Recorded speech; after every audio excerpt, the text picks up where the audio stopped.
আসসালামু আলাইকুম রহমতুল্লাহ। এই ভিডিওটা দেখার পরে আমার আসলে অনেক ভালো লাগছে। অনেকগুলো মোবাইল ভেঙে ফেলতেছে, ওইটা খারাপ লাগতেছে না, কিন্তু মোবাইলটা ভাঙতেছে ভালো লাগতেছে। কেন জানেন?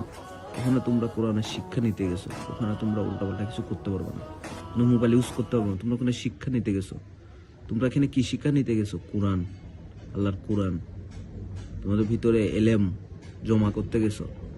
এখানে তোমরা এলেমটারে কোনো দিক থেকে শয়তান বাধা না দিতে পারে, ওইটার জন্য হুজুর তোমাদের মোবাইলগুলো ভেঙে ফেলছে। তোমরা মনে কষ্ট নিও না, যাদের মোবাইলটা ভেঙে ফেলছে কষ্ট নিও না, কিন্তু তোমরা ভবিষ্যৎ তোমরা এলেম অর্জন করে মানুষকে হেদায়েতের পথে আনবা, এটাই, বুঝছো?